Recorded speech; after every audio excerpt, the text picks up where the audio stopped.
Friends, আজ যে মুভির এক্সপ্লেন দেখতে চলেছেন তার নামে স্কেলেটন পেইন্টিং। মুভিটি 2025 সালের চাইনিজ হিস্টোরিক্যাল থ্রিলার মুভি।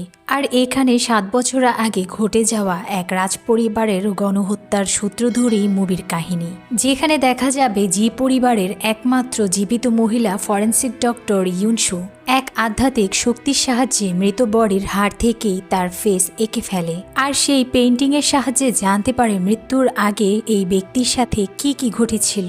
এভাবে করেই রাজপরিবারের এক ভয়ানক আর গণহত্যার আসল ঘটনা খুঁজে বের করে ফেলে ইউনসু।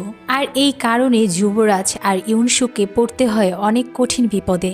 চলুন ফ্রেন্ডস, এই মুভির পুরো ঘটনাই দেখে আসা যাক। মুভির শুরুতেই ইউনসুকে দেখানো হয় আর ইউনসু দেখছিল আজ তার বিয়ে। আর বিয়ের দিনই তাকে একদল হত্যাকারী তুলে নিয়ে আসে আর তার বরকে মেরে ফেলে।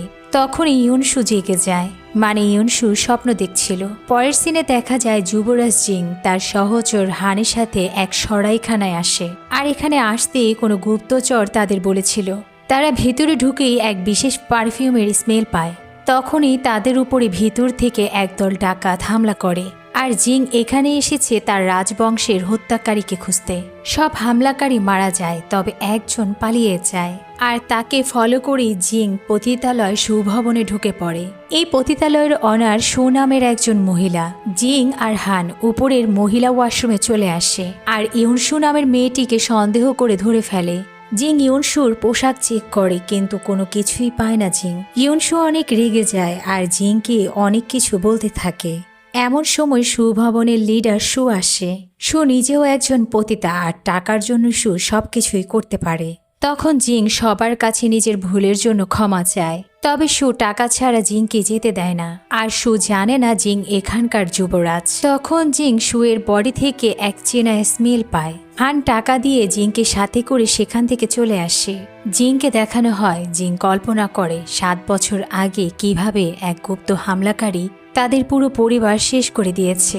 সেই দিন জিং সেই হত্যাকারীর কারোর একটা সিলমোহর সেখানে খুঁজে পেয়েছিল। সেই থেকেই জিং ওই হত্যাকারীকে খুঁজতে থাকে, কে বা কি কারণে এতগুলো জীবন শেষ করে দিয়েছে। এমন সময় হান এসে জানায় আমাদের গুপ্তচর একজন গুপ্তঘাতককে খুঁজে পেয়েছে।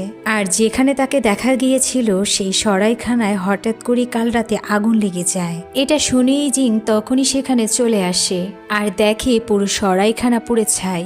হান বলে গত রাতেই আমাদের গুপ্তচর জায়গাটি শনাক্ত করেছে আর সকালের মধ্যেই এই অবস্থা। সেখানে শহরের ম্যাজিস্ট্রেট লিংহো আরও সরকারি অনেক কর্মচারী প্রেজেন্ট ছিল।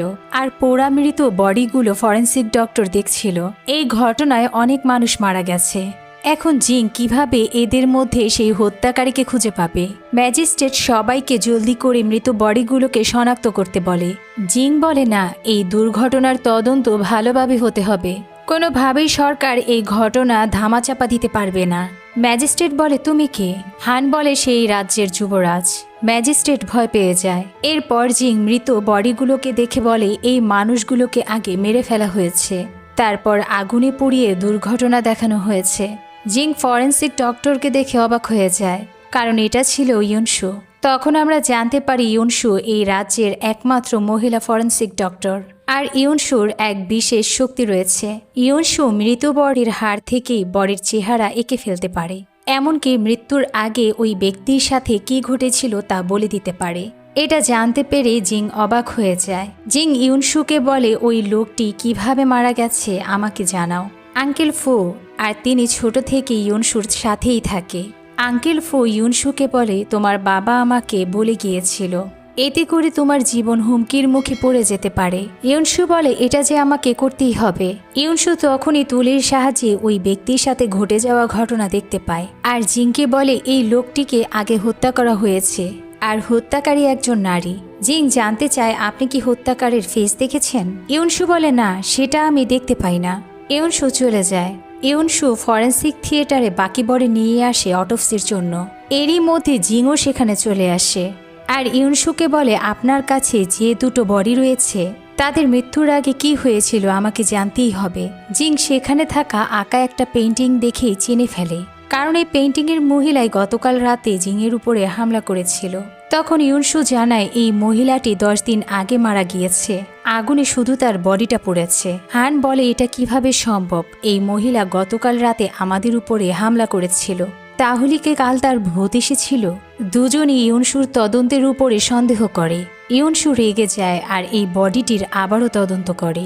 ইউনসু বলে এই মহিলাকে 10 দিন আগেই মারা হয়েছে আর তার মুখ থেকে চামড়া তুলে ফেলা হয়েছিল, এরপরই বডিটি সরাইখানায় লুকিয়ে রাখা হয়েছে।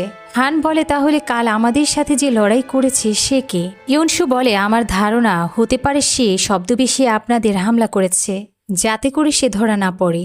জিং বলে এর মানে সেই খুনি আমার কাছের কেউ, আর সে জানে আমি এই মহিলাকে খুঁজছিলাম যে আমাকে গুপ্তঘাতকের সন্ধান দিতে পারবে, এই কারণে একেই মেরে ফেলেছে আর আমাকে মারার জন্য এখন চেষ্টা করছে।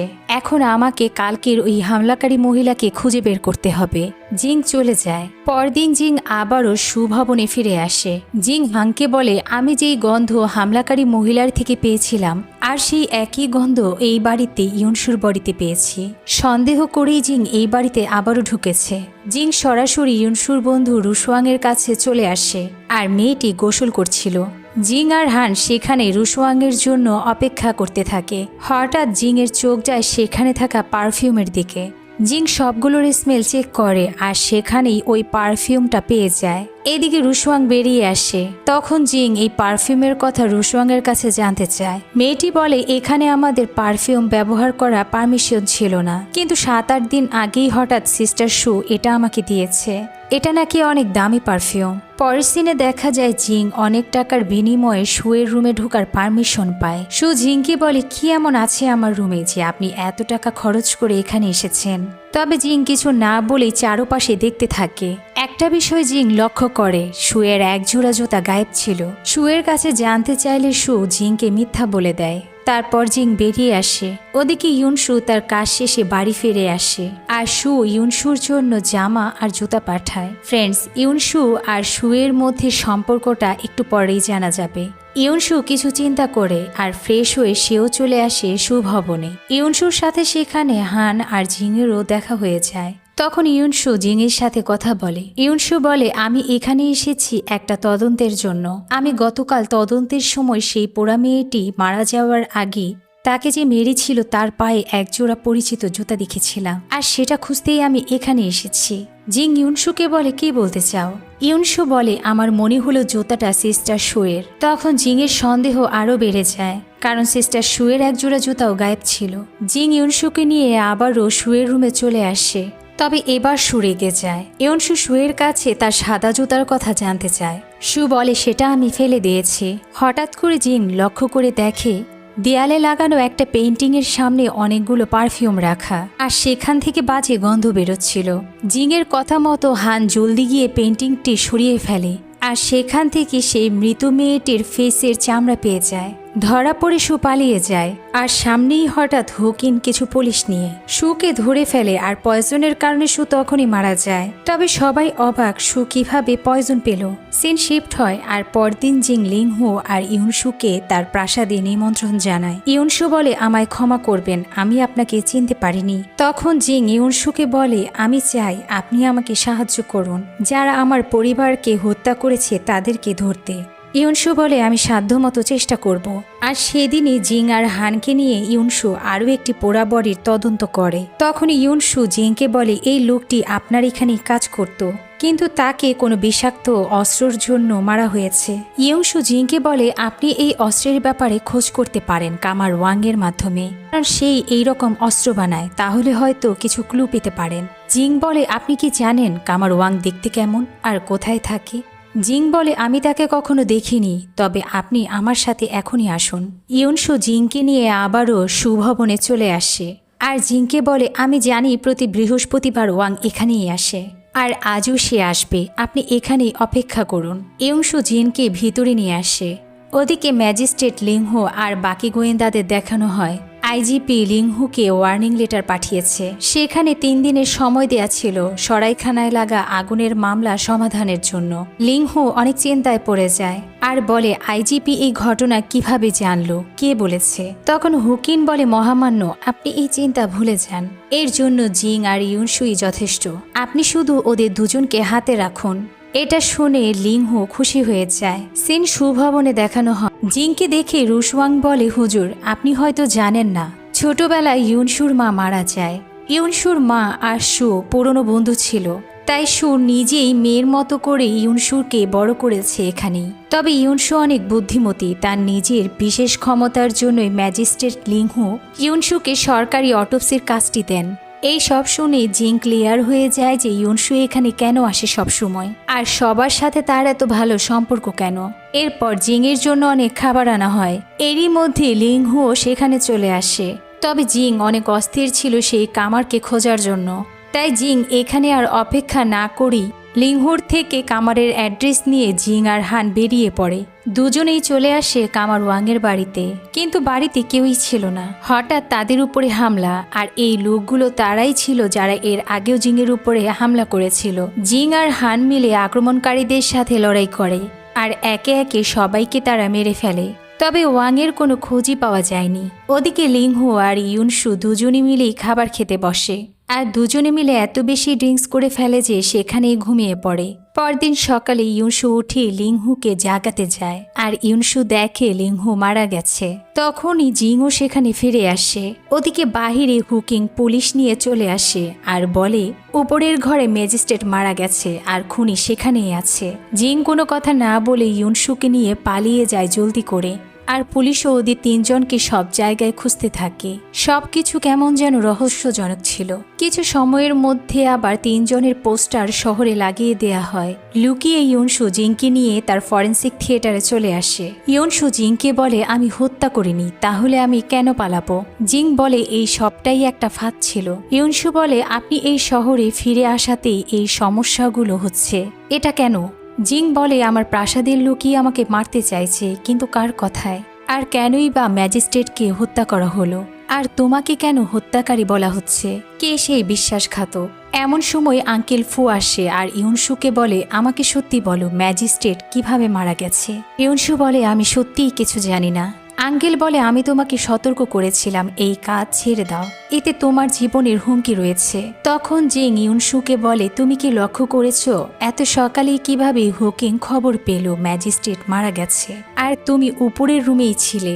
এমনকি কিছু সময়ের মধ্যে পুরো শহরে জানা হয়েছে ম্যাজিস্ট্রেট মারা গেছে আর আমরাই হত্যাকারী। ইউনসু চিন্তায় পড়ে যায় আর বলে, আমাকে এখনই ম্যাজিস্ট্রেটের বডি পেতে হবে আর জানতে হবে আসলে কি হয়েছিল। জিং বলে, আমার ধারণা এই কাজে হুকিং জড়িত, তবে আমাদের কাছে কোনো প্রুফ নেই আর আমরা সেখানে যেতেও পারবো না, আর এই কাজে আমাদের বিশেষ কারো সাহায্য নিতে হবে। জিন ইউনসুকে বলে, তুমি আমাকে বিশ্বাস করে শান্ত থাকো। ফ্রেন্ডস, এর মানে ম্যাজিস্ট্রেটের মৃত্যুর পেছনে হুকিং রয়েছে। তবে সামনে দেখা যাবে দারুণ টুইস্ট, আর বেরিয়ে আসবে 7 বছর আগে কে বা কেন রাজপরিবারের সবাইকে হত্যা করেছিল, আর কেনই বা যুবরাজ জিংকে এখন মারতে চাইছে। পরের সিনে দেখা যায় হুকিং এখন পুরো থানার চিফ, সেই এখন পুরো ফোর্সকে কন্ট্রোল করে, আর সবাইকে হুকিং জানিয়ে দেয় 3 দিনের মধ্যে ইউনসুকে ধরতেই হবে। আর তার পাশেই রাখা ছিল ম্যাজিস্ট্রেটের ডেড বডি। এমনই সময় বাহিরে হুঁশিয়ারি অ্যালার্ট। হুকিং বেরিয়ে আসে আর দেখে জিং ইউনসুকে নিয়ে হাজির। হান তখন বাকি সেনাদের জিংয়ের রাজপদক দেখায়, আর সৈন্য এসে পুরো প্রশাসন ঘিরে ফেলে। এমনই সময় আইজিপি সেখানে হাজির, আর জিং তাকেই খবর পাঠিয়েছিল। তিনি জিংয়ের কাছে সবকিছুর জন্য ক্ষমা চায়, আর নিজে এই মামলা দেখবে বলে জিংকে কথা দেয়। তখনই হুকিংকে বন্দী করা হয়, আর জানতে চাওয়া হয় কেন সে এই কাজগুলো করেছে। হুকিং বলে, আমি ইচ্ছে করে কিছুই করিনি, এর দায় একটি কাক, যে আমাকে এই কাজগুলো করতে বাধ্য করেছে। 1 মাস আগে একটি কাক জানালার কার্নিশে আসে, আর তার পায়ে একটা নোট লেখা ছিল, পুরনো এক আসামিকে ছেড়ে দিলে আমার প্রমোশন হবে। তো আমি লুকিয়ে তাই করেছিলাম, আর পরদিনই আমার প্রমোশন হয়ে যায়। এই কথা আমি যাকে বলেছিলাম সেই দিন রাতে সে হঠাৎ করেই মারা যায়, তাই আমি ভয়ে আর কাউকেই কিছু বলতে পারিনি। জিং বলে, শু কেন মারা গেছে? হুকিন বলে, সেই কাকের নোট থেকেই আমি শুকে মেরেছি, আর ম্যাজিস্ট্রেট যে মারা গেছে সেটাও আমি সেই কাকের মাধ্যমেই জানতে পেরেছি, আর সেখানে ইউনসু হত্যাকারী তাও লেখা ছিল। আমার ব্যাগে সেই নোটটি এখনও রাখা আছে। নোটটি দেখে সবাই অবাক হয়ে যায়। এরপর জিং আর বাকিরা বেরিয়ে আসে। তবে হুকিংকে শাস্তি দেবে তার প্রশাসন। সিন শিফট হয়, ইউনসু জিংকে বলে আপনি এই শহরে কেন এসেছেন। তখন জিং জানায় 7 বছর আগে 12 জন গুপ্তঘাতক আমার পুরো ফ্যামিলিকে হত্যা করেছে, তারপর পুরো প্রাসাদ জ্বালিয়ে দিয়েছিল। একটি মাত্র পদক দেখিয়ে আন্দাজ করেছি এর পেছনে বড় কোনো বিশ্বাসঘাতক জড়িত। সেই থেকে আমি এই হত্যাকারীদের খুঁজতে থাকি আর বুঝতে পেরেছি সে এখনও এই শহরেই আছে। তবে সেই দিনে সেই তদন্তের রিপোর্টে এসেছিল দুর্ঘটনায় আগুন লাগাতে সবাই মারা গেছে। জিং তখন বলে ম্যাজিস্ট্রেটকে যে মেরেছে সেই হয়তো আসল হত্যাকারী, আর তোমার এই শক্তির কারণে সে তোমাকেও সরিয়ে দিতে চায়। এখন ম্যাজিস্ট্রেটের বডি তদন্ত করে দেখতে হবে সেদিন কি হয়েছিল। জিং আর ইউনসু ফরেন্সিক থিয়েটারে চলে আসে। ইউনসু ভালোভাবে লক্ষ্য করে দেখে প্রায় সব হত্যার আগেই তাদের গলা কেটে মারা হয়েছে। ইউনসু যখনই তুলি লিংহুর পেইন্টিংয়ের উপরে দেয় তখনই বাহির থেকে হামলা শুরু হয়। হান জিং দুজনেই হামলাকারীদের সাথে লড়াই করে, আর এদিকে হঠাৎ বিষাক্ত অস্ত্র জিংয়ের পিঠে ঢুকিয়ে দেয়। আর এটা সেই অস্ত্র যা কামার ওয়াং বানিয়েছে, এর সাহায্যে বাকিদের মারা হয়েছিল। তখন আঙ্কেল ফু বলে এটা বিষাক্ত তীর, এর প্রতিষেধক ঘরের পিছনে রয়েছে। ইউনসু দৌড়ে যায় আর মেডিসিন খুঁজতে থাকে। তখনই ইউনসু দেখে আঙ্কেল ফুয়ের লেখা একটা তালিজমা বা কবচ, আর ঠিক তার নিচেই আঙ্কেল ফুয়ের সাক্ষ্য সিল। ইউনসু ঘাবড়ে যায়, কারণ এই সাক্ষ্য সিল তো হুকিংয়ের নোটেও ছিল। ফ্রেন্ডস, এর মানে পুরো ঘটনা আর এই 12 জন গুপ্তঘাতক এই আঙ্কেল আর তার টিম ছিল। তবে কেন এই বিশ্বাসঘাতকতা? ইউনসু জলদি আসে আর দেখে আঙ্কেল ফু জিংকে মারতে চলেছে। ইউনসু তার কাছে আসাতেই জিং তাকে থামিয়ে দেয়। আঙ্কেল ইউনসুকে বলে তোমার জন্যই আমি এতদিন আমার কাজ শেষ করতে পারিনি। বহুবার বলেছি এই কাজ ছেড়ে দাও, কিন্তু দাওনি। এবার তুমিও মরবে। তখনই বাহির থেকে হান এসে ফুয়ের সাথে ফাইট করে, আর এদিকে জিং অনেক দুর্বল হয়ে যায়। পয়জন পুরো বডিতে ছড়িয়ে যাচ্ছে। এমন সময় ফু হানকে মেরে ফেলে। এটা দেখে জিং কোনোভাবে ফুয়ের বডিতে তরোয়াল ঢুকিয়ে দেয়। জিং বলে তুমিই ছিলে সেই গুপ্তঘাতক। ইউনসু বলে তুমি আমার সাথে থেকেই আমাকে বোকা বানিয়েছ। তুমিই তাহলে হুকিংকে বোকা বানিয়ে তাকে দিয়ে এই হত্যা করিয়েছ। আর কেন মেরেছ ম্যাজিস্ট্রেটকে? ফু বলে 7 বছর আগে যা শেষ করেছি জিং এসে তা আবারও শুরু করেছে। আমি শুধু চেয়েছি পুরো সাম্রাজ্য, কিন্তু ওর বাবাও শুনেনি আর ওর চাচাও শুনেনি, তাই সবাইকে শেষ করে ফেলেছি। ইউনসু বলে আমি তোমাকে আমার পরিবার ভেবেছিলাম, অথচ তুমি একজন হত্যাকারী। ফু মারা যায়। পরের সিনে দেখা যায় ইউনসু 7 দিন ধরে রাত দিন জেগে জিংকে সেবা করে সুস্থ করে তুলেছে। জীবন বাঁচানোর জন্য জিং ইউনসুকে ধন্যবাদ জানায়। মুভির এন্ডে দেখা যায় জিং ইউনসুকে ভালোবেসে ফেলে আর ফুল নিয়ে চলে আসে ইউনসুর কাছে। দরজার আড়াল থেকে জিং শুনতে পারে ইউনসু আর রুশুয়াংয়ের কথা।